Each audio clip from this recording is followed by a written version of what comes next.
제6장 1. 버나드 마르크스에 대한 레니나의 판단은 이상하고도 정말 이상한 사람이라는 것이었다. 어찌나 이상했던지 그 후 몇 주일 동안 그녀는 뉴멕시코에서 보내기로 했던 휴가 계획을 바꾸어 대신 베니토 후보와 북극으로 가야 하나 생각했던 적이 한두 번이 아니었다. 문제는 지난 여름에 조지 에드셀과 이미 다녀왔던 터라 그녀는 북극이 얼마나 음산한 곳인지 잘 알고 있었다. 할 일도 없고 호텔은 너무나 한심할 정도로 구식이어서 침실에는 텔레비전조차 없으며 냄새 풍금도 없고 지극히 역겨운 합성음악뿐이었다. 손님은 200명이 넘는데도 에스컬레이터 스쿼시 구장은 25개밖에 안 되었다. 그렇다. 그녀는 절대로 북극을 다시 보고 싶지 않았다. 게다가 그녀는 아메리카를 여태껏 한 번밖에 가보지 못했다. 그리고 그것은 얼마나 아쉬운 여행이었던가? 뉴욕에서 싸구리로 겨우 주말을 보내고 말았는데 같이 갔던 남자가 장자크 하리블라였던가? 아니면 보카노프스키 존스였던가? 그녀는 기억이 나지 않았다. 어쨌든 그것은 전혀 중요하지 않았다. 다시 서쪽으로 날아가 일주일 내내 그곳에서 지내게 된다면 그것은 아주 입맛이 당기는 일이었다. 그뿐 아니라 일주일에 적어도 3일 동안 그들은 야만인 보호구역에서 지낼 작정이었다. 본부 전체에서 야만인 보호구역에 들어가 본 적이 있는 사람은 겨우 5-6명에 지나지 않았다. 버나드는 알파 플러스 심리학자였으므로 그녀가 알기로는 버나드야말로 허가서를 받을 자격이 충분한 몇 안 되는 사람들 가운데 하나였다. 레니나에게는 둘도 없는 기회였다. 그렇긴 해도 버나드의 이상한 성격이 너무나 마음에 걸려서 그녀는 이런 좋은 기회를 누리기가 썩 내키지 않았고 그래서 쾌활하고 친근한 베니토와 다시 북극으로 가는 모험을 무릅쓸 생각까지 했었다. 적어도 베니토는 정상적인 남자였다. 그런 반면에 버나드는 대용 혈액에 알코올이 들어갔기 때문이라는 것이 모든 남자들의 괴팍함에 대한 페니의 설명이었다. 하지만 새로 사귄 애인 헨리와 어느 날 저녁 잠자리를 같이 하면서 레니나가 상당히 걱정스러운 태도로 버나드에 관한 얘기를 했을 때 헨리는 한심한 버나드를 코뿔소에 비교했다. 코뿔소한테는 재주를 가르칠 방법이 없어요. 짤막하면서도 활력이 넘치는 독특한 말투로 헨리가 말했다. 어떤 남자들은 기능 설정을 유도할 때 제대로 반응하지 않아요. 불쌍한 친구들 같으니라고. 버나드도 그런 인물이죠. 그나마 다양한 일이지만 그래도 버나드는 일 하나만큼은 상당히 잘해요. 그렇지 않았다면야 국장님이 절대로 그를 기용하지 않았을 거예요. 그러고는 헨리가 위로하듯 덧붙여 말했다. 하지만 난 그가 남들에게 별로 해를 끼치지는 않을 사람이라고 생각해요. 별로 해를 끼치지는 않을지 모르겠지만 그는 상당히 사람을 불안하게 만드는 남자이기도 했다. 우선 남들이 모르게 혼자서 일을 처리하려는 괴이한 면이 있었다. 사실상 그것은 아무것도 안 하겠다는 의미였다. 사람이 혼자서만 할 수 있는 일이 뭐가 있겠는가? 물론 잠이야 혼자 자겠지만 줄곧 잠만 잘 수야 없는 노릇이었다. 그렇다. 무엇을 혼자 하겠는가? 그런 일은 정말로 몇 가지 안 되었다. 그들이 함께 외출을 나갔던 첫날 오후에는 날씨가 유난히 좋았다. 레니나는 토키 마을회관에서 수영을 한 다음 옥스퍼드 유니언에서 저녁 식사를 하자고 제안했다. 하지만 버나드는 사람이 너무 많을 거라고 했다. 그렇다면 세인트 앤드루스 골프장에서 전자골프를 한 차례 치면 어떨까? 하지만 버나드는 전자골프가 시간 낭비라면서 또다시 싫다고 했다. 그렇다면 시간을 어떻게 보내나요? 약간 놀라서 레니나가 물었다. 그는 호수 지역을 산책 가자고 제안했는데 보아하니 버나드는 그런 식으로 시간을 보내야만 낭비가 아니라고 생각하는 듯 했다. 스키도 산 꼭대기에 내려 개진달래 등불이 자라는 황무지를 2시간 동안 걸어다니는 것. 당신하고 단 둘이서요, 레니나. 하지만 버나드, 우린 밤새도록 줄곧 단 둘이 지낼 텐데요. 버나드는 얼굴을 붉히며 시선을 돌렸다. 내 말은 단 둘이서 얘기를 나누자는 거예요. 그가 으물으물했다. 얘기요? 하지만 무슨 얘기를 한다는 거예요? 걸어다니며 얘기만 주고받으면서 한낮을 보내는 방법이 그녀에게는 아주 황당하게 여겨졌다. 결국 버나드의 심한 반대에도 불구하고 그녀는 겨우 그를 설득해서 암스테르담으로 날아가 중량급 여자 레슬링 선수권 대회의 준중결승전을 구경하기로 결정했다. 군중 속에 섞여서 말이죠. 그가 투덜거렸다. 늘 이런 식이죠. 그는 오후 내내 고집스럽게 침울한 기분을 떨쳐버리지 않았다. 레슬링 시합 중간에 휴식 시간에 소마 아이스크림을 파는 매점에서 만난 수십 명에 달하는 레니나의 친구들과도 얘기를 나누려 하지 않았고 비참한 기분이었으면서도 그녀가 억지로 권하던 나무 딸기 아이스크림 반 그램조차 먹지 않겠다고 단호하게 거절했다. 난 차라리 나 자신 그대로 남아있고 싶어요. 그가 말했다. 불쾌하더라도 나 자신 그대로요. 아무리 즐겁더라도 남이 되고 싶지는 않아요. 때맞춰 1g을 먹으면 10배의 효과가 나는 셈이라고요? 잠든 사이에 배운 지혜를 눈부신 보물처럼 과시하며 레니나가 말했다. 버나드는 그녀가 내미는 유리잔을 짜증스럽게 밀쳐버렸다. 그렇게 신경질 부리지 말아요. 그녀가 말했다. 1세제곱센티미터만 들면 10가지 침울한 기분이 물러간다는 걸 잊지 말아요. 정말이지 포도님의 이름으로 빌겠는데 입 좀 닥쳐요. 그가 소리쳤다. 레니나가 고개를 저었다. 1g이 불쾌감보다는 항상 좋기 마련이라고요? 그녀는 점잖게 결론을 내린 다음에 자기가 아이스크림을 먹었다. 버나드는 해협을 횡단해서 돌아오는 길에 헬리콥터의 프로펠러를 멈추고 파도 위 100m도 안 되는 높이에서 추진기로만 부양해보겠다고 고집을 부렸다. 날씨가 나빠지더니 남서풍이 일었고 얼씬년스러운 하늘에는 구름이 잔뜩 끼어 있었다. 보라고요. 그가 명령했다. 하지만 무서운걸요? 레니나가 창문에서 몸을 움츠리고 물러나며 말했다. 그녀는 사방에서 몰려드는 캄캄한 허공이 무서웠고 그들 밑에서 시커먼 바닷물에 거품이 술렁이며 일으키는 얼룩이 무서웠고 바람에 날려 서둘러 흘러가는 구름들 속에서 넋이 나간 듯 겁에 질려 헬쑥해진 달의 창백한 얼굴 때문에 무서웠다. 라디오를 틀어요 얼른요. 그녀는 계기판에서 다이얼로 손을 뻗어 아무 방송이나 틀었다. 그대의 마음속에 있는 하늘은 푸릅니다. 16명이 떨리는 가성으로 노래를 불렀다. 날씨는 언제나 그러더니 딸깍 소리가 나고는 정적이 이어졌다. 버나드가 방송을 꺼버렸기 때문이다. 난 평화로운 분위기에서 바다를 보고 싶어요. 그가 말했다. 그런 흉측한 소음을 계속 틀어놓았다가는 무엇 하나 눈에 들어오질 않는다고요? 하지만 좋은 노래잖아요. 그리고 난 바다를 보고 싶지 않아요. 난 보고 싶어요. 그가 고집을 부렸다. 바다를 보고 있으면 나는 마치 그는 자신이 느끼는 바를 표현하기에 적절한 어휘를 찾느라 잠시 머뭇거렸다. 내 말이 무엇을 의미하는지 당신이 알아들을지는 모르지만 내가 훨씬 더 나다워지는 기분이 들어요. 겉으로 철저히 어떤 다른 존재의 한 부분이 되기보다는 진정으로 나 자신다워진다는 거죠. 사회적인 집단의 세포 하나가 아니고요. 당신은 그런 기분을 느끼지 않나요, 레니나? 그러자 레니나가 울음을 터뜨렸다. 무서워요, 무섭다고요. 그녀가 자꾸 되풀이해서 말했다. 사회 조직의 한 부분이 되기는 싫다는 소리를 어쩌면 당신은 그렇게 아무렇지도 않게 하나요? 누가 뭐라고 해도 모든 사람은 다른 모든 사람을 위해서 일하잖아요. 누구 하나라도 없으면 우리들은 살아갈 수가 없어요. 심지어는 엡실론들까지도. 그래요. 나도 알아요. 조롱하는 어조로 버나드가 말했다. 엡실론들까지도 다 쓸모가 있어요 란 얘기잖아요. 나도 마찬가지고요. 그렇지만 난 정말 그런 존재가 되고 싶지 않아요. 레니나는 그의 격한 말투에 충격을 받았다. 버나드! 그녀는 놀라고 실망한 목소리로 반박했다. 무슨 말을 그렇게 해요? 무슨 말을 그렇게 하느냐고요? 그가 명상에 잠기듯 어조를 바꾸어서 말했다. 아니죠. 진짜 문제는 어째서 내가 그런 말을 하면 안 되느냐가 아니에요. 그래요. 그보다는 오히려 왜 내가 그럴 수 없는지 이미 잘 알고 있으니까.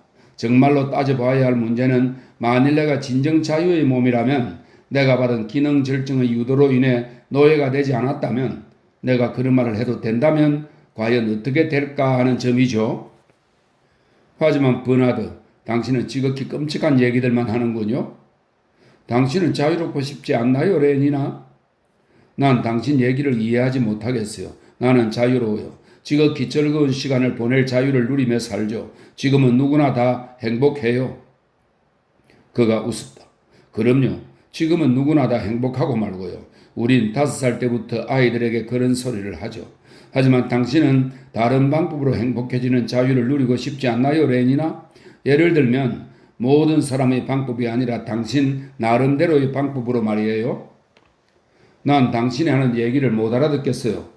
그녀가 되풀이해서 말했다. 그러더니 그에게로 시선을 돌리며 우리 돌아가요, 버나드 라고 애원했다. 난 이곳이 정말 싫어요. 당신은 나하고 같이 있는 게 싫은가요? 그야 물론 좋죠, 버나드. 난 그냥 이곳이 지겨울 뿐이에요. 난 달과 바다만 있는 곳이라면 우리가 훨씬 진정한 친밀감을 느끼리라고 생각했어요. 군중 속이나 심지어는 내 방보다도 이런 곳에서라면 훨씬 더 가까워지리라고 말이에요. 당신은 그걸 이해할 수가 없나요? 난 아무것도 이해를 못하겠어요. 그녀는 모르는 상태를 그대로 유지하리라고 결심한 듯 단호하게 말했다. 아무것도요. 그녀는 어조를 바꾸어 얘기를 계속했다. 그 중에서도 왜 이런 끔찍한 생각들을 하면서도 당신이 소말을 먹지 않는지가 가장 납득이 안 가요. 당신은 그런 생각을 모두 잊어버리게 될 텐데요. 그리고 비참한 기분을 느끼는 대신에 즐거워질 거예요. 너무나 즐거워질 텐데. 마지막 말을 되풀이하면서 레니나가 미소를 지었는데 비록 눈에는 어리둥절하고 초조한 표정이 가득했으나 그녀의 목소리에는 음란한 유혹을 암시하는 장난기가 엿보였다. 그는 아무런 반응도 보이지 않고 아주 심각한 얼굴로 말없이 그녀를 뚫어져라 쳐다보았다. 레니나는 곧 주눅이 들어 시선을 피했고 짤막하고 불안하게 잠깐 웃었다. 무슨 얘기를 하면 좋을까 생각해 봤지만 할 말이 머리에 떠오르지 않았다. 침묵이 길게 이어졌다. 마침내 버나드가 말문을 열었지만 그의 목소리는 지치고 나지막했다. 그렇다면 좋아요. 그가 말했다. 우리 돌아가기로 하죠. 그가 가속기를 세게 밟자 헬리콥터가 하늘로 치솟아 올랐다. 고도가 4,000m까지 높아지자 그는 프로펠러를 작동시켰다. 그들은 1, 2분가량 말없이 비행했다. 그러더니 갑자기 버나드가 웃음을 터뜨렸다. 레니나는 상당히 묘한 웃음이라고 생각했지만 어쨌든 웃음은 웃음이었다. 기분이 좋아졌나요? 그녀가 용기를 내서 물었다. 대답 대신에 그는 조종관에서 한 손을 들어 팔로 그녀를 감싸 안고 젖가슴을 어루만지기 시작했다. 포드님 감사합니다.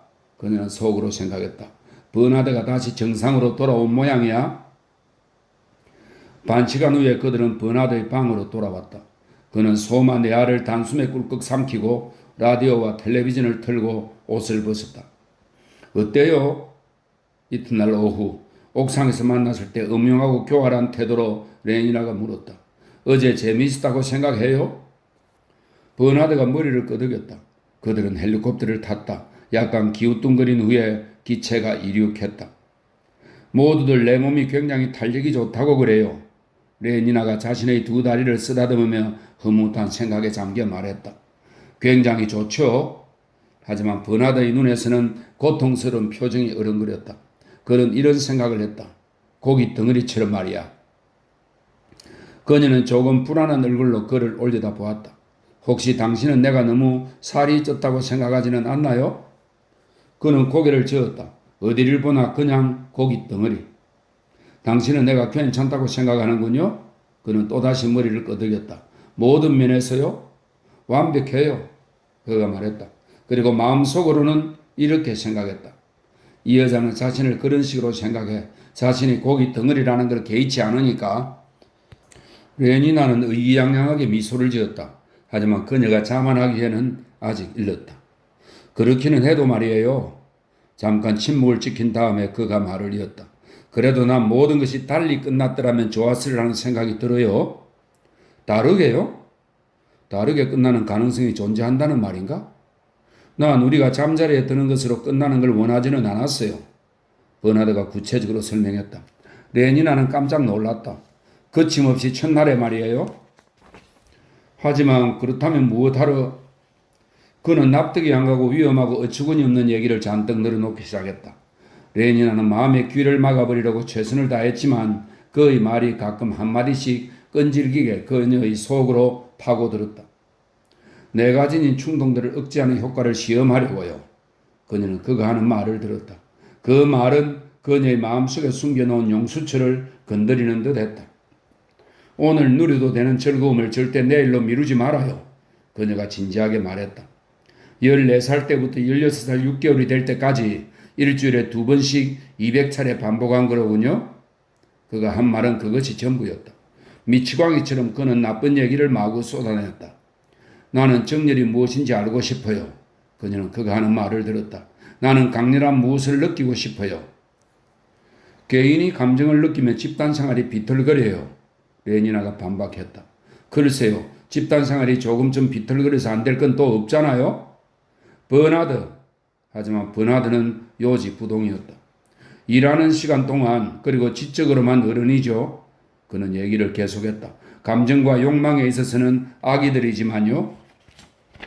우리 포도님은 아기들을 사랑하셨어요. 지난번에 불쑥 이런 생각이 들더군요. 그녀가 끼어든 말은 아랑곳하지 않으면서 버나드가 얘기를 계속했다. 인간이 항상 어른일 가능성이 존재할지도 모른다고요? 난 이해를 못하겠어요. 레니나의 의존은 단호했다. 당신이 이해를 못한다는 건 나도 알아요. 그리고 바로 그런 이유 때문에 우리들은 어른답게 기다리는 대신 어제 곧바로 잠자리를 같이 했던 거예요. 하지만 그러니까 좋았잖아요. 레니나는 집요했다. 안 그랬어요? 물론 굉장히 좋았죠. 버나드가 대답했지만 그의 목소리가 어찌나 처량하고 표정이 비참해 보였는지 레니나는 방금까지 그녀가 느꼈던 모든 승리감이 삽시간에 사라지는 것 같았다. 결국 버나드는 그녀가 너무 살이 쪘다고 생각하는 모양이었다. 그러게 내가 말했잖아요. 레니나의 사연을 들은 후에 페니가 한 말은 그것이 전부였다. 대용 혈액에 들어간 알코올 때문이라고요? 아무리 그래도 말이에요. 레니나가 고집스럽게 말했다.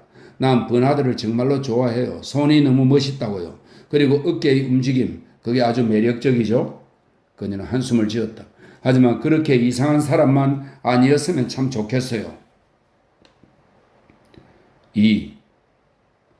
안으로 들어가면 국장이 보나마나 싫어하고 못마땅해하는 태도를 노골적으로 드러내리라고 예상한 버나드는 사무실 문 밖에서 잠깐 멈춰 어깨를 펴고 심호흡을 하면서 마음을 단단히 먹었다. 그는 문을 두드리고 안으로 들어갔다. 허가서에 서명을 받으러 왔습니다, 국장님. 그는 한껏 경쾌한 말투로 말하면서 서류를 책상 위에 놓았다. 국장은 떫은 눈길로 그를 힐끗 쳐다보았다. 하지만 서류의 꼭대기에는 세계 통제관의 직인이 이미 찍혔고 아래쪽에는 무스타파 몬드의 굵직하고 시커먼 서명이 당당하게 자리를 잡고 있었다. 모든 면에서 빈틈없이 격식을 갖추고 있었다.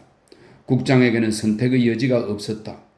그는 무스타파 몬드의 직인 밑에 이를테면 발 뒤꿈치쯤 되는 곳에 작고 힘없는 글씨로 비굴하게 자기 이름의 두 머리 글자를 적었다. 그리고 아무런 언급도 하지 않은 채 포드님의 이름으로 잘 다녀오라는 친절한 말 한마디 없이 서류를 되돌려 주려다가 허가서의 본문에 적힌 어떤 내용에 시선이 끌렸다. 뉴멕시코의 보호구역으로 간다는 얘기야? 이렇게 말하는 그의 어조와 버나드를 쳐다보느라 지켜던 얼굴에는 다같이 어떤 잡잡한 놀라움의 감정이 드러났다. 그가 놀랐다는 사실에 등달아 놀라며 버나드가 고개를 끄덕였다. 침묵이 흘렀다. 국장은 얼굴을 찡그리며 의자 뒤로 몸을 기댔다. 그게 얼마나 오래전이었더라? 그는 버나드에게 묻는 질문이라기보다는 혼잣말 비슷하게 말했다. 아마 20년은 되었을 거야? 25년이 더 가깝겠지. 내 나이가 틀림없이 자네쯤 되었겠고? 그는 고개를 저으며 한숨을 쉬었다. 버나드는 지극히 거북한 기분이 들었다. 국장처럼 그렇게 보수적이고 빈틈없이 정확하기만 한 사람이 그토록 심한 위반을 범하다니. 이 사실을 알게 된 그는 얼굴을 돌려 표정을 감추고 방에서 당장 뛰쳐나가고 싶었다. 까마득한 과거를 얘기하는 사람들에게 어떤 비난할 만한 요소가 내재한다고 생각했기 때문에 그런 기분이 들었던 것은 아니었다. 그런 최면 학습적인 편견은 그의 상상인지는 몰라도 이미 자신에게서 완전히 제거한 성향이었다. 그를 당황하게 만들었던 점은 국장이 스스로 반대했던 행위를 저질렀고 반대했으면서도 그 일을 용납함으로써 자기 자신을 배반했다는 사실이었다. 그의 내면에서 어떤 충동이 머리를 들었기에 그랬을까? 거북함을 느끼면서도 버나드는 열심히 귀를 기울였다. 나도 자네하고 똑같은 생각을 했었지. 국장이 말했다. 야만인들을 구경하고 싶어서 뉴멕시코로 가는 허가서를 받아내고는 여름 휴가 때 그곳으로 찾아갔지. 그 무렵에 내가 데리고 다니던 여자와 함께 말이야. 그 여자는 아마 베타 마이너스였을 거야. 그는 기억을 더듬는 듯 눈을 감았다. 아마 그 여자 노랑머리였을 거야. 각별히 달리기 좋았다는 게 기억나. 어쨌든 우리는 그곳으로 가서 야만인들을 구경하고 말을 타고 돌아다니기도 하고 뭐 그랬지. 그러다가 내 휴가의 거의 마지막 날이 되었을 때인데 그러니까 그녀가 실종되었어. 우리는 말을 타고 굉장히 기분 나쁜 어느 산으로 올라갔는데 날씨가 엄청 덥고 답답해서 점심 식사를 한 다음 낮잠을 잤지. 우리들이 아니라 내가 잠들었다고나 할까? 그녀는 틀림없이 혼자 산책을 갔을 거야. 어쨌든 내가 잠에서 깨자 그녀가 없어졌더군. 그리고 내가 한 번도 겪어본 적이 없을 정도로 굉장히 무시무시한 천둥이 막 울려대기 시작했어. 그러더니 폭우가 쏟아지고 천둥이 치고 번개불이 번쩍거렸는데 말들이 제멋대로 날뛰고 도망치려 했지. 나는 말들을 잡으려다가 넘어져서 무릎을 다치는 바람에 걷기가 어려울 지경이 되었어. 그래도 나는 그녀의 이름을 소리쳐 부르며 계속 찾아다녔어. 하지만 그녀의 자취는 찾을 수가 없었지. 그때 그녀가 혼자 휴게소로 돌아가지 않았을까 하는 생각이 들더군. 그래서 나는 우리들이 올라온 길을 되짚어 계속 내려갔지. 나는 무릎이 견디기 힘들 만큼 아팠고 소마도 잃어버렸어. 몇 시간이나 걸렸지? 나는 자정이 지난 다음에야 휴게소에 도착했다네. 그런데 그녀는 그곳에 없었어. 그곳에 없었지. 국장이 되풀이해서 말했다. 침묵이 흘렀다. 그래. 마침내 그가 다시 말을 이었다. 이튿날 수색이 벌어졌다네. 하지만 우리는 그녀를 찾아내지 못했어. 어느 골짜기로 떨어졌거나 산짐승에게 잡아먹힌 모양이야. 포드님이나 아실 노릇이지? 어쨌든 그것은 끔찍한 경험이었어. 당시에는 그 사건이 내 마음을 무척 언짢게 만들었어. 뭐랄까 필요 이상으로 나를 괴롭혔지. 그건 어느 누구에게나 발생할 만한 그런 종류의 사고였어. 그리고 구성하는 세포들이 달라지더라도 사회 집단은 굳세게 변화가 없어야 하지. 하지만 그런 최면 교육적 위안은 별로 효과가 없는 것 같았어. 사실 난 가끔 그때 꿈을 꾸곤 해. 국장은 머리를 슬레슬레 흔들고 나지막한 목소리로 말을 이었다. 우르릉거리는 천둥소리에 잠이 깨어 그녀가 없어진 걸 알게 되는 꿈. 나무들 밑에서 그녀를 찾고 또 찾아다니는 꿈. 그는 회상의 침묵 속으로 빠져 들어갔다. 굉장히 심한 충격을 받으셨겠군요. 그의 부러워하는 듯한 어조로 버나드가 말했다. 그의 목소리를 듣자 국장은 깜짝 놀라 정신을 차리고는 거북해했고 버나드를 잠깐 쏘아보더니 시선을 돌리며 심하게 낯을 붉혔다. 그리고 갑자기 의심하는 눈초리로 그를 다시 쳐다보고는 위험을 되찾으려는 듯 화를 내며 말했다. 내가 그 여자하고 무슨 나쁜 관계가 있었으라는 상상은 하지 말게. 우린 감정이 얽힌 적도 전혀 없고 오래 끄는 관계도 아니었으니까. 그건 어디로 보나 완전히 건전하고 정상적인 관계였어. 그는 버나드에게 허가서를 내주었다. 이런 시시한 얘기로 왜 내가 자네를 지루하게 만드는지 정말 모르겠군. 약점을 잡힐 만한 비밀을 털어놓은 자신에 대해 화가 치민 그는 버나드에게 분풀이를 했다. 그의 눈에는 노골적인 악의가 드러났다. 그리고 난 이 기회에 해두고 싶은 말이 있네, 마르크스 군. 그가 말을 이었다. 근무 시간이 아닐 때 자네가 하는 행동에 관해서 내가 받은 보고들이 난 전혀 마음에 들지 않아. 자네는 그것이 내가 상관할 일이 아니라고 하겠지? 하지만 역시 내가 상관한 일이야. 나는 본부에 대한 평판을 염두에 두어야 하니까. 내가 거느린 직원들은 특히 가장 높은 신분의 사람들이라면 남들의 의심을 받아서는 안 돼. 알파들은 구태여 애를 쓰지 않더라도 정서적인 면에서 저절로 아이들처럼 행동하도록 길이 들었어. 그렇기 때문에 그들은 당연히 더욱 집단에 순응하도록 노력해야만 하지. 비록 마음이 내키지 않더라도 어린애처럼 행동하는 것이 그들의 의무니까. 바로 그런 이유 때문에 마르크스 군, 난 자네에게 정당한 경고를 하는 거야. 자신이 느끼는 분노를 당당하게 완전히 공식화하려는 듯 이제는 국장의 목소리가 떨리기까지 했다. 그것은 사회 자체를 못마땅하게 여기는 분노인 듯 했다. 혹시 유아 행동 규범의 적절한 기준을 조금이라도 어겼다는 보고를 내가 다시금 받게 된다면 자네가 하급기관으로, 그것도 이왕이면 아이슬란드 같은 곳으로 전출 발령이 나도록 신청하겠네. 그럼 잘 가게나? 그리고 그는 의자를 빙글 회전시켜 펜을 들어 써내려가기 시작했다. 그만하면 정신이 좀 들었겠지?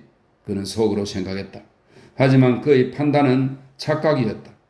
개인으로서의 자신이 지닌 중요성과 위치를 확인한 버나드는 오히려 그런 의식에 도취되어 의기양양해졌다.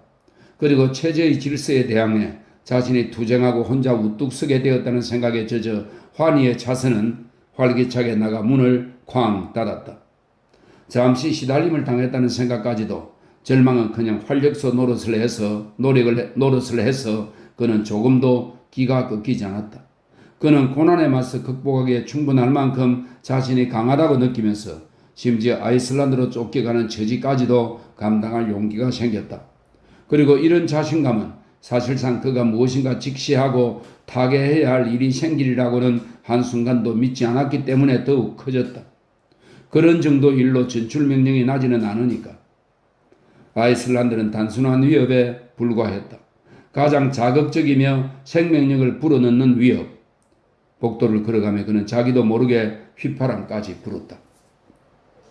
그날 저녁에 그는 부하 습성 훈련국장과 가졌던 면담을 영웅적인 무용담처럼 얘기했다.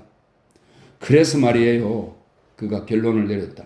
난 그냥 국장에게 과거라는 끝없는 나락으로 떨어져 버리라고 말하고는 방에서 나와버렸어요. 그렇게 된 거라고요? 그는 자신이 받아 마땅한 공감과 격려와 찬사의 보답을 기다리며 기대를 품고 헬름 홀츠 왓슨을 쳐다보았다. 하지만 아무 말도 나오지 않았다. 헬름 홀츠는 마룻바닥을 물끄러미 쳐다보면서 잠자코 앉아 있었다. 그는 버나드를 좋아했고 아는 사람들 가운데 자기가 중요하다고 생각하는 문제들에 관해서 얘기를 나눌 수 있는 유일한 남자였기 때문에 그를 고맙게 생각했다. 그렇기는 해도 그는 버나드의 어떤 면모들은 싫어했다. 예를 들면 이렇게 잘난치 않은 태도, 그리고 그렇지 않을 때의 맥빠진 자아 연민의 폭발 따위, 또한 일이 끝난 다음에야 대담해지거나 쓸데없는 곳에서 지극히 침착한 태도를 과시하는 한심한 습성. 그는 버나드의 이런 면모들을 싫어했는데 그 이유 역시 버나드를 좋아하기 때문이었다. 시간이 흘렀다. 헬름 홀츠는 계속해서 마룻바닥을 물끄러미 내려다 보았다. 그러자 갑자기 버나드는 낯을 붉히고 시선을 돌렸다. 3. 여행 동안에는 별다른 사건이 없었다. 청색 태평양 로켓은 2분 30초 일찍 뉴올리언즈에 도착했다. 텍사스 상공에서 회오리 바람을 만나 4분 연착했지만 서경 95도에서 순조로운 기류를 만나 산타페의 예정보다 겨우 40초 정도 늦은 시간에 도착했다. 6시간 반의 비행에서 40초라 별로 나쁘지는 않군요. 레니나가 그만하면 봐주겠다는 듯 말했다. 그날 밤 그들은 산타페에서 숙박했다. 호텔은 훌륭했으며 작년 여름에 레니나가 너무나 고생을 많이 했던 끔찍한 오로라 보라 팰리스하고는 비교가 안 될 정도였다. 액화 공기, 텔레비전, 진동 진공 안마기, 라디오, 절절 끓는 카페인 용액, 따끈한 피임약, 그리고 8가지 다른 종류의 향수가 침실마다 가지런히 비치되었다. 그들이 정문으로 들어서자 합성 음악 장치까지 작동 중이었으므로 더 이상 바랄 것이 없었다. 승강기 안에 붙은 게시판을 확인해 보니 호텔에는 60개의 에스컬레이터 스쿼시9장이 갖춰져 있고 공원에서는 장애물 골프와 전자골프 2가지를 다 즐길 수 있다고 했다. 기가 막히게 먼 곳이에요. 레니나가 소리쳤다. 여기 아예 눌러앉아 살았으면 좋겠다는 생각이 들 정도예요. 에스컬레이터 스쿼시9장이 60개라니. 보호구역에 가면 하나도 없을 거예요. 버나드가 그녀에게 귀뜸을 해주었다. 그리고 향수도 없고 텔레비전도 없고 심지어는 더운 물도 없어요. 그런 곳에서 견딜 자신이 없으면 당신은 내가 돌아올 때까지 여기서 지내도록 해요. 레니나는 상당히 기분이 상했다. 물론 난 그런 것도 잘 견딜 수 있어요. 내가 이곳이 좋다고 말한 이유는 다만 뭐랄까 발전이란 좋은 거잖아요. 안 그래요? 13살 때부터 17살 때까지 일주일에 한 번씩 500번 반복해서 들었던 말이로군요. 버나드가 혼자 말처럼 짜증스럽게 말했다. 뭐라고 하셨나요? 발전이란 아름다운 것이라고 그랬어요. 그렇기 때문에 당신이 진심으로 가고 싶다는 마음이 없다면 보호구역으로 가서는 안 되죠. 하지만 난 진심으로 가고 싶어요. 그렇다면 좋아요. 버나드의 말은 거의 위협에 가까웠다. 그들의 허가서에는 보호구역 감독관의 서명이 필요했기 때문에 이튿날 아침 두 사람은 감독관의 사무실로 찾아갔다. 엡실론 플러스 흑인 짐꾼이 버나드의 출입증을 접수하고는 그들을 들여보내 주었다. 감독관은 끈발머리에 단두형 알파 마이너스였다. 키가 작고 혈색이 불그레하고 달처럼 둥그런 얼굴에 어깨가 딱 벌어지고 목소리는 우렁찼으며 최면 학습의 구질들에 적응이 아주 잘된 인물이었다. 그는 관련이 없는 갖가지 정보와 청하지도 않은 충고사항을 저장한 광산이나 마찬가지였다. 일단 말문이 열리면 그는 우렁찬 목소리로 얘기를 계속하고 또 계속했다. 56만 제곱킬로미터의 면적이 고압 철조망으로 둘러싸인 4개의 보호구로 뚜렷하게 구분되어 있습니다. 바로 그 순간 뚜렷한 이유도 없이 버나드는 불현듯 욕실에서 화장수 수도꼭지를 털어놓은 채로 그냥 왔다는 사실이 생각났다. 그랜드 캐니언 수력발전소에서 전류를 공급받아요? 내가 돌아갈 때쯤이면 요금이 엄청나게 많이 나오겠구나. 버나드는 향수 개개의 바늘이 개미처럼 쉬지 않고 자꾸만 기어가는 듯 돌아가는 장면이 눈앞에 선했다. 얼른 헬르메츠 왓슨에게 전화를 걸어야겠어? 6만 볼트의 전류가 흐르는 철책이 5,000km가 넘습니다. 정말로 대단하군요. 상대방이 무슨 얘기를 하는지 전혀 이해하지 못하면서도 레니나는 감독관이 극적인 효과를 노리느라 잠깐 설명을 멈춘 틈을 타서 공손하게 맞장구를 쳤다. 감독관이 시끄러운 목소리로 얘기를 시작했을 때 그녀는 아무도 모르게 반그램짜리 소말을 하나 삼켰다. 덕분에 그녀는 지금 남의 얘기를 듣지 않고 아무 생각 없이 황홀한 표정으로 커다랗고 푸른 눈을 감독관의 얼굴에 고정시킨 채 차분하게 앉아서 버틸 수 있었다. 철책을 손으로 건드리기만 해도 즉사예요. 감독관이 엄숙하게 엄포를 놓았다. 그러니까 야만인 보호구역에서 도망칠 방법은 없어요. 도망이라는 표현은 암시적인 어휘였다. 아무래도 우린 가봐야겠어요. 버나드가 반쯤 몸을 일으키며 말했다. 한 마리의 곤충처럼 시간을 야금야금 파먹어 들어가고 그의 돈을 먹어치우며 달려가는 작고 검은 바늘. 도망칠 길이 없다고요. 감독관이 다시 의자에 앉으라고 그에게 손짓해 보이며 되풀이해서 말했다. 허가서에 아직 확인 서명을 받지 못했으므로 버나드는 지시에 따르는 수밖에 없었다. 보호구역에서 태어난 사람들은 말이죠. 젊은 아가씨 이걸 잊지 말아요. 그는 음탕한 곁눈질로 레니나를 힐끔거리며 목소리에 어울리지 않는 속삭임으로 덧붙여 말했다. 보호구역에서는 아이들이 지금까지도 모체에서 태어나요. 그래요. 역겹다고 생각될지 모르겠지만 어쨌든 정말로 그렇게 태어난다는 걸 잊지 말아요. 그는 이런 수치스러운 문제에 관한 언급에 레니나가 낯을 불키기를 바랐지만 그녀는 이미 알고 있다는 듯 미소를 지으며 그럴 리가요 라고만 말했다. 실망한 감독관이 다시 얘기를 계속했다. 다시 말하는데 보호구역에서 태어난 사람은 그곳에서 죽어야 할 운명입니다. 죽어야 할 운명이라고. 1분마다 1데시리터의 오드 콜로뉴 화장수가 1시간이면 6리터? 버나드가 다시 시도를 했다. 이제 우린 감독관은 앞으로 몸을 내밀면서 집게 손가락으로 책상을 톡톡 쳤다. 보호구역에 얼마나 많은 사람이 살고 있는지 나한테 물어본다면 내 대답은 그는 의기양양하게 말했다. 내 대답은 모르겠다는 거예요. 우린 추산밖에 할 수가 없어요. 그럴 리가요. 젊은 아가씨 그럴 리가 있답니다. 6 곱하기 24면 아니지 6 곱하기 36에 더 가깝겠다. 버나드는 창백해진 얼굴로 초조하게 몸을 들었다. 하지만 우렁찬 목소리는 가차없이 이어갔다. 5만 명의 원주민들과 1차 교배 혼혈 아들, 철저한 야만인들이고 우리 감신들이 가끔 찾아가 보지만 그 이외에는 어떤 문명 세계와의 접촉도 이루어지지 않으니 아직도 역겨운 그들의 습성과 관습을 보존해서 우리 젊은 아가씨도 알고 있겠지만 결혼이니 가족이니 기능 설정 훈련은 받지도 않고 흉악한 미신들을 믿어서 기독교니 토템 숭배니 조상 숭배니 주니어, 스페인어, 아타파스카어 따위의 죽어버린 언어들의 피우마와 고슴도치와 다른 맹수들, 전염병들, 성직자들, 독성 도마뱀들, 그게 정말인가요? 드디어 그들은 풀려났다. 버나드는 당장 전화기가 있는 곳으로 달려갔다. 어서. 하지만 그가 헬무트 왓슨과 통화를 하기까지에는 거의 3분이나 걸렸다. 우린 벌써 야만인들을 만났어야 마땅해요. 그가 불평했다. 이렇게 비능률적으로 일을 하다니.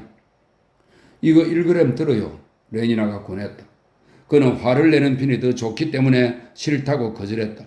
그리고 마침내 포드님 덕분에 그는 목적을 달성했다. 그렇다. 버나드가 전화로 무슨 문제가 생기는지 설명했더니 헬머몰츠는 지금 당장 가서 수도꼭지를 잠그겠다고 약속했다. 그리고 마침 이렇게 통화할 기회가 생겼으니 부하본부 국장이 어제 저녁에 공식 석상에서 한 말을 전해 주었는데 뭐라고요? 내 후임이 될 사람을 구한다는 말이에요? 버나드가 고통스러운 목소리로 말했다. 그렇다면 정말로 결정이 난 일이겠군요. 국장이 아이슬란드 얘기를 하던가요? 그런 말을 했다고요? 포드님 맙소사, 아이슬란드라니. 그는 수화기를 내려놓고 레니나를 향해 다시 돌아섰다. 그의 얼굴은 창백했고 표정은 완전히 절망적이었다. 왜 그러세요? 그녀가 물었다. 왜 그러느냐고요? 그는 의자에 털썩 주저앉았다. 난 아이슬란드로 전출을 가게 됐어요. 그는 과거에 자주 소마나 그 무엇의 도움도 없이 자신의 내적인 자질에만 의존해서 어떤 커다란 시련, 고통, 박해에 맞서게 되면 어떨까 하고 궁금하게 생각했었고 심지어는 그런 고난을 갈망하기까지 했었다. 일주일 전만 해도 그는 국장의 사무실에서 자신이 용기 있게 저항하고 말없이 참고 고통을 받아들일 수 있다고 생각했었다. 국장의 위협은 사실상 그의 사기를 높여주었고 무슨 대단한 인물이라도 된 듯한 기분을 느끼게 했다. 하지만 지금에서야 깨달았듯이 그것은 위협을 별로 심각하게 받아들이지 않았기 때문에 가능한 일이었으니 굳이 따지자면 부하본부 국장이 절대로 그런 짓을 할 리가 없으리라고 믿었기 때문에 부렸던 만용에 지나지 않았다. 막상 그 위협이 현실로 나타나려고 하자 버나드는 잔뜩 겁이 났다. 그가 상상했던 극기, 가상했던 용기는 흔적조차 남지 않고 사라졌다.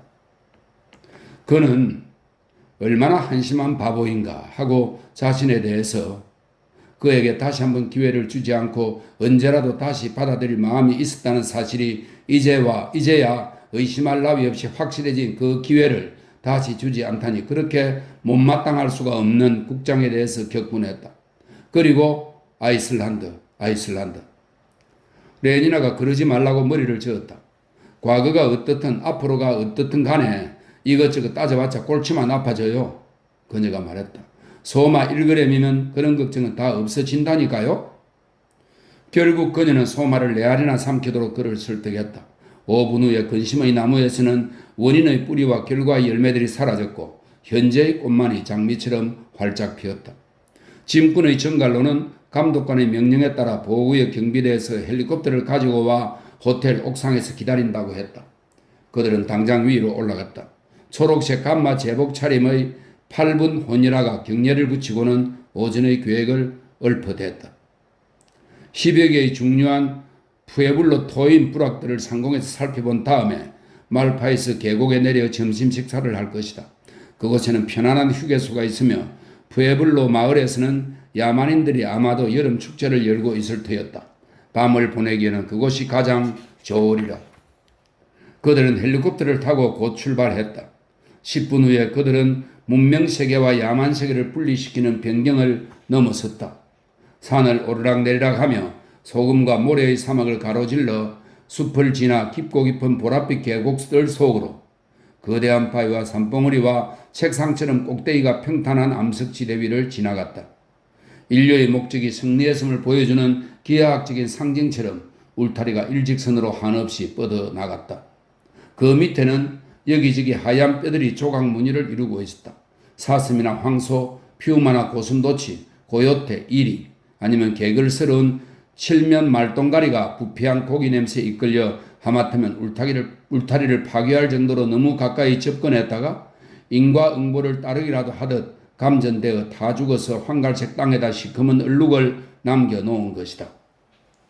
통 버릇을 못 고친다니까요. 저 아래 땅바닥에 늘린 뼈들을 가리키며 초록색 제복의 조종사가 말했다. 그리고 앞으로도 절대로 버릇을 못 고치겠죠? 그는 감전으로 죽은 짐승들에 대해서 개인적인 승리를 거두기라도 한 것처럼 말을 덧붙이고는 웃었다. 버나드도 따라 웃었는데 소마 2g을 먹고 나서인지 그런 농담이 웬일인지 재미있게 들렸다. 그러고는 금방 잠이 들었다. 그가 잠든 사이에 그들은 타오스와 테스크, 남베와 피쿠리스, 초프아크, 시아와 코치티, 라구나와 아코마, 마법의 분지, 주니와 시볼라와 오조칼리엔테를 지났다. 마침내 그가 잠에서 깨어났을 때는 헬리콥터가 이미 착륙한 다음이었으며 레니나가 옷가방들을 작고 네모난 집으로 옮기는 중이었다. 초록색 감마 8분 혼이라는 어느 젊은 원주민과 알아들을 수 없는 언어로 얘기를 주고받았다. 말파이스에 도착했습니다. 버나드가 헬리콥터에서 내리자 조종사가 설명했다. 여기는 휴게소예요. 그리고 오늘 오후에 푸에블로 마을에서 무도회가 열린다는군요. 저 사람이 그곳으로 안내해 줄 겁니다. 그는 무뚝뚝한 얼굴의 젊은 야만인을 가리켰다. 아마 재미있을 거예요. 그는 희죽 웃었다. 그들이 하는 모든 짓이 우스우니까요. 이 말과 함께 그는 헬리콥터에 올라 시동을 걸었다. 내일 다시 오겠습니다. 그리고 잊지 마세요. 그는 안심을 시키느라 레니나에게 덧붙여 말했다. 야만인들은 완전히 길이 들었기 때문에 전혀 해를 끼치지 않을 거예요. 그들은 가스 폭탄으로 잔뜩 혼이 나서 어떤 수작을 부려서는 안 된다는 걸 잘 알고 있죠. 그는 여전히 웃으면서 헬리콥터 추진기를 작동시키고는 그곳을 떠나버렸다.